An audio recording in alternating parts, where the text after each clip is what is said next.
surah kedua Al-Baqarah di ayat yang ke-31 tentang bekal pertama yang Allah berikan kepada manusia pertama, yaitu Adam alaihissalam, saat beliau telah secara formal, dalam tanda petik, resmi diperkenalkan pada makhluk yang ada pada saat itu, baik dari kalangan malaikat ataupun sebagian dari jin, bahwa Adam alaihissalam akan ditugaskan oleh Allah menjadi pemakmur bumi, khalifatullahi fil ard. Quran surah kedua ayat 30. Wa idh qala rabbuka lil malaikati inni ja'ilu fil ardi khalifah. Maka bekal apa yang Allah berikan pada calon pemakmur bumi ini, yang akan saling menggantikan satu dengan yang lainnya antar generasi. Ya, penting diingat kalimat ini karena kata khalifah pun bisa seakar dengan kata khalafah, yakhlifu, yang berarti menggantikan. Ya, karena itu Adam wafat, muncul keturunannya, wafat lagi keturunan berikutnya, sehingga Adam melahirkan keturunan-keturunan generasi sampai dengan kini, dan kehidupan dunia berakhir dikenal dengan anak cucu Adam, disingkat dengan Bani Adam. Dalam Al-Quran ada 7 kali setidaknya disebutkan kalimat ini, ya Bani Adam, ya Bani Adam, ya Bani Adam, hai anak cucu Adam. Sepanjang disebutkan kalimat itu, maka misi-misi pemakmur bumi, misi-misi saling menggantikan akan terus terbawa sampai dengan kehidupan ini berakhir. Karena itu penting bagi kita untuk mendalami ini, bukan hanya diberikan kepada Adam alaihissalam, tapi juga pesan yang terus berantai, tersematkan pada setiap anak cucu Adam untuk membawa itu, karena itu akan menjadi bekal yang paling utama untuk membangun segala aktivitas sepanjang kita masih berpijak di bumi, dimanapun tempat yang kita tinggali. Nah, Allah sampaikan kepada seluruh makhluk yang ada pada saat itu bahwa Allah bekali Adam dengan pengetahuan. Wa 'allama Adam al-asma'a kullaha. Wa 'allama, ini dasarnya, kan? Wa 'allama, ya Adam al-asma'a kullaha. Ya. Ini poinnya. Dan Allah seketika itu langsung mengajarkan. Ya, saya pernah sampaikan di pertemuan yang lalu untuk mengingatkan kita semua bahwa Adam ini selain juga manusia pertama yang diciptakan oleh Allah Subhanahu wa taala, sebelumnya sudah ada jin, sebelumnya juga sudah ada malaikat. Jadi jin sudah ada, malaikat sudah ada.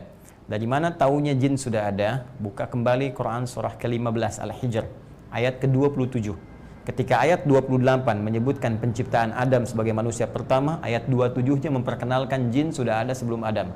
Wal janna khalaqnahu min qablu min naris samum. Sedangkan jin itu telah kami ciptakan sebelum Adam dari materi yang berbeda, yaitu dari api yang menyambar-nyambar. Jadi jin sudah ada, malaikat sudah ada. Dari mana taunya malaikat? Karena Allah berfirman kepada malaikat saat akan menciptakan Adam. Wa idz qala rabbuka lil malaikati inni khaliqum basyara min salsalim min hama'im masnun. Ya, jadi teman-teman sekalian, Adam manusia. Tapi perlu diingat bahwa Adam pun nabi yang dipilih oleh Allah Subhanahu wa taala untuk membawa pesan-pesan samawi, risalah-risalah rabbaniyah. Walaupun itu baru disampaikan sebatas lingkungan pribadi, karena Adam turun ke bumi, umatnya belum ada. Baru ada beliau dan keluarganya. Karena risalahnya terbatas disebut dengan nabi. Dipilih oleh Allah, dipilih dengan membawa misi tertentu, disebut dengan istafa. Ya, misinya disebut dengan risalah.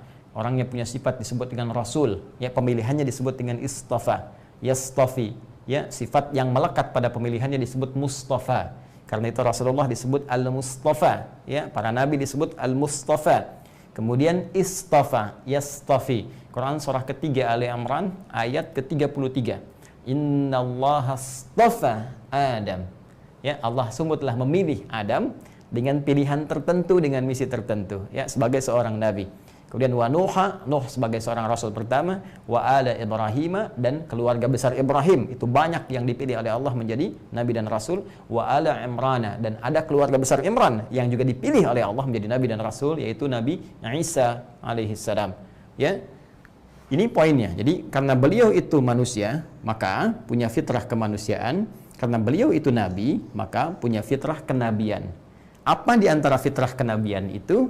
fitrah kenabian menjadikan beliau diajarkan langsung oleh Allah. Ya, ini yang melekat pada fitrah seluruh nabi. Jadi nabi-nabi itu mendapatkan pengajaran langsung dari Allah Subhanahu wa taala. Ya, apalagi terkhusus Rasulullah sallallahu alaihi wasallam. Jangankan ilmunya, adabnya pun langsung Allah yang mengajari. Ya, sangat populer ketika beliau menyampaikan adabani rabbi fa ahsana ta'dibi. Allah langsung yang mengajarkan aku adab dan menyempurnakan adabku. Ya, adab adalah nilai-nilai kemuliaan, ya, yang diberikan dari proses pendidikan. Sedangkan akhlak, nilai-nilai kemuliaan yang dihasilkan dari proses ibadah. Ibadah melahirkan akhlak, pendidikan, ilmu melahirkan adab. Karena itu senafas antara ilmu dengan adab. Nabi Muhammad itu, Allahu Akbar, akhlaknya langsung diberikan, dibimbing oleh Allah, adabnya diajarkan oleh Allah, ilmunya pun ditanamkan oleh Allah. Sempurna ketiga-tiganya. Jadi tidak perlu disoal kalau beliau mendapatkan gelar Al-Amin, ya. Orang yang sangat terpercaya, siddiq, amanah, fatanah, tabligh dan sebagainya. Semua puncak kemuliaan melekat pada dirinya karena dipersiapkan menjadi rasul untuk semesta alam sampai kehidupan berakhir, sehingga masih sempurna semua sifat-sifat ini. Hanya yang ingin saya tekankan adalah sifat kenabian menjadikan seluruh pengajaran itu langsung diberikan, ditanamkan oleh Allah Subhanahu wa taala, sepanjang itu terkait dengan misi risalahnya atau misi nubuahnya. Jadi wa'allama, ya, dan Allah langsung mengajarkan pengetahuan. Karena ini adalah akar dari kata ilmu. Ya, ilmu itu dari bahasa Indonesia, ilmu itu diserap dari bahasa Arab. Ya, ilmun, ya, alima ya'lamu ilman. Ya, jadi ilmu asalnya dari bahasa Arab, ya. Dan Allah mengajarkan langsung, ya, pengetahuan kepada Adam alaihissalam al-asma'a kullaha, tentang semua benda-benda. Ya, asma jamak dari kata isim, berarti benda. Ya, banyak tafsirannya di sini. Ya, semua yang termasuk kategori benda, nama-nama itu diajarkan. Yang di langit, yang di bumi. Ya, saya kebayang nggak sih berapa benda yang ada di langit? Asteroid, ya, itu berapa banyak jumlahnya? Ya, bintang gemintang, belum meteor, belum segala rupa, itu baru di langit, belum di bumi. Ya, jadi nggak terbayang. Ternyata ada sesuatu yang sangat menarik, teman-teman sekalian. Saya ingin tunjuk dulu sisi kemanusiaannya. Bagaimana seorang Adam alaihissalam dengan fitrah kemanusiaannya diajarkan oleh Allah dan memorinya mampu menampung seluruh benda-benda yang diajarkan. Berapa banyak benda itu? Sehingga kita bisa berkata, berapa sih kemampuan memori manusia itu? Dahsyat. Ya, saya pernah katakan dalam beberapa kesempatan, Anda kalau tidak percaya, ingin menguji bagaimana pintarnya kita, bagaimana memori kita dengan potensi yang sangat tinggi, silahkan tuliskan semua jumlah benda-benda yang Anda ingat. Ya, sekarang aja di sekitaran kita ini, sebutkan. Ada A, ada B, ada C, ada D, dan seterusnya. Sudah berapa ratus, berapa ribu yang bisa kita tuliskan. Baru sebatas di lingkungan tempat kita beraktivitas. Itu pun yang sifatnya tersekat. Ya, baru di rumah misalnya. Ya, sekarang kita bicara dari perjalanan kehidupan kita. Berapa banyak kita telah menemukan benda-benda, nama-nama. Ayah, ibu, kakek, nenek, famili kita semua, tetangga, kerabat, kawan, dan sebagainya. Berapa terkumpul? Baru orang. Ya kan? Belum kita belajar tentang nama-nama malaikat, tentang nama-nama A, nama B, ya, belum tentang hewan-hewan, belum tentang tumbuhan, belum tentang benda-benda langit, belum tentang nama-nama ikan, jenisnya sudah banyak, belum tentang bahasa-bahasa. Sekarang bahasa sudah beragam, ya kan? Sudah banyak perkembangannya. Berapa sih kapasitas memori kita itu?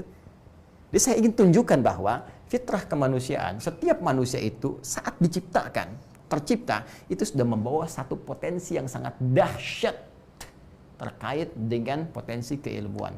Jadi, fitrah kemanusiaan menjadikan setiap manusia itu punya potensi pengetahuan, potensi ilmu yang luas sekaligus dalam jika mampu mengeksplorasi itu semua. Jadi, saya sering tegaskan dalam berbagai kesempatan, tidak ada manusia bodoh. Hanya di lagu manusia bodoh itu. Yang ada itu barangkali lingkungan yang tidak kondusif dalam mengeksplorasi pengetahuan yang bersangkutan, potensi-potensi ilmunya, ya, cara mengajar yang tidak tepat, ya, guru yang kurang tepat dalam mengajarkan, kurang sabar, ya, pun demikian lingkungan yang tidak kondusif ketika orang-orang ini berusaha menggali potensi pengetahuannya. Yang ingin saya katakan yang pertama, ilmu itu anugerah, potensi itu sudah ada, sudah tertanam. Jadi manusia itu mau jadi apapun itu peluangnya dahsyat, besar. Ya, memorinya luar biasa. Bahkan ada penelitian dulu, ya, di barat bahkan ada yang menyebutkan di University of California, Ya, saya pernah baca referensi buku itu menyebutkan riset tentang kapasitas memori manusia yang standar saja. Ya, yang paling standar itu 100 juta gigabytes. Ya, 100 juta gigabytes.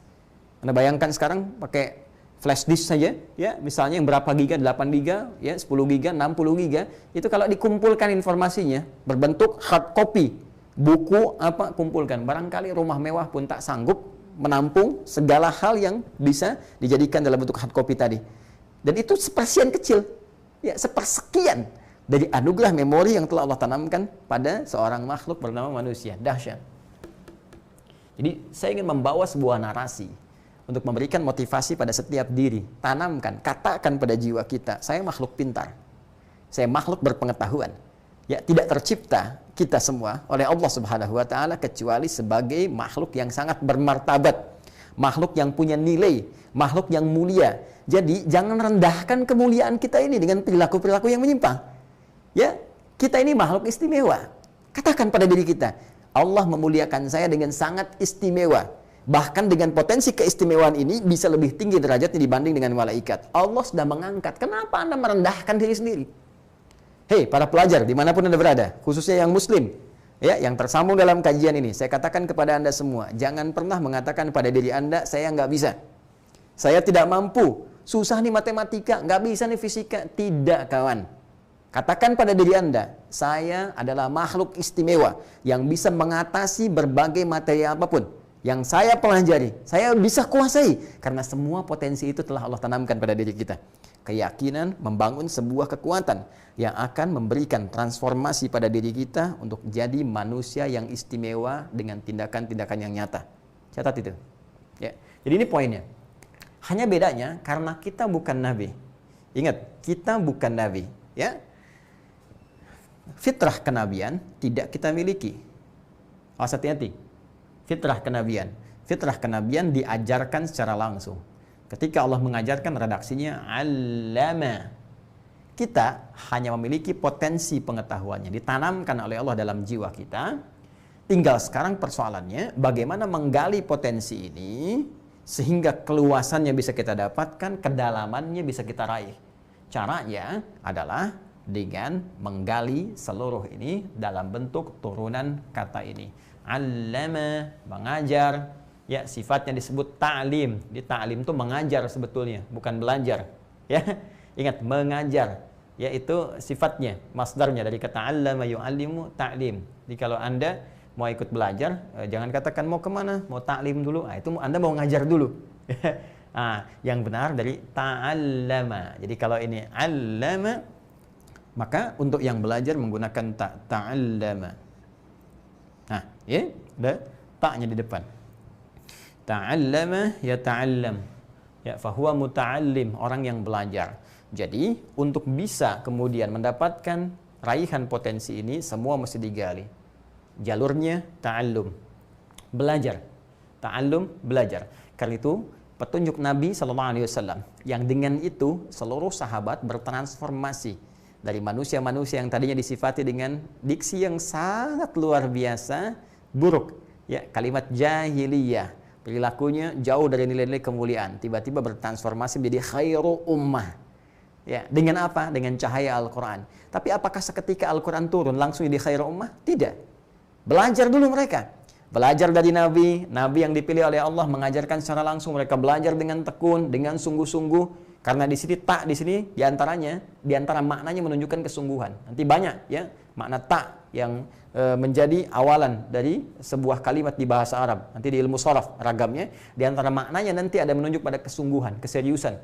Apalagi ada tasydid di sini ya, yang secara bahasa bukan menunjuk pada satu makna double, dua kata yang disatukan, yang satu sukun, yang satu berharokat. Di dalamnya ada dua. Yang pertama sukun, kedua berharokat. Ta'al sukun la ma. Itu baru gramatikal dasar.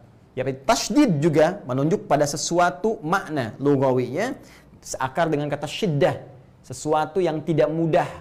Ya, sesuatu yang berliku, kadang butuh perjuangan, sesuatu yang keras. Ya, kadang belajar itu tidak mudah, butuh perjuangan, bangun, semangat, mengatasi rasa malas, ya. Kalau masuk kelas, kadang-kadang juga kita harus berjuang ya dengan ego kita, ya dengan keadaan diri kita, bertarung dengan semangat kita. Untuk duduk paling depan kadang nggak mudah, pilih-pilih di belakang, nggak nanya, kadang-kadang tiduran. Ya, tapi dahsyatnya ujian masih nomor 1 Indonesia. Ya itu artinya apa? Potensinya tinggi. Kita luar biasa gitu. Ya, jadi teman-teman sekalian, saya ingin katakan di sini, Nabi memberikan sebuah petunjuk dengan sangat singkat. Kalimat beliau, khairukum man ta'allamal Qur'ana wa 'allamah. Ya, yang terbaik di antara kalian adalah orang yang mampu mengeksplorasi, menggali dengan sungguh-sungguh, ya. Hadapi segala tantangannya, tetap semangat, ya. Mereka berhasil menggali makna-makna Al-Quran dengan sungguh-sungguh, semangat, tantangan tidak mudah, datang belajar kepada Nabi, ada ancaman, intimidasi, bahkan tidak sedikit yang dieksekusi, tapi hasilnya apa? Hasilnya abadi terpatri hingga kini, dengan nilai-nilai kebaikan yang melegenda. Sampai dengan saat ini,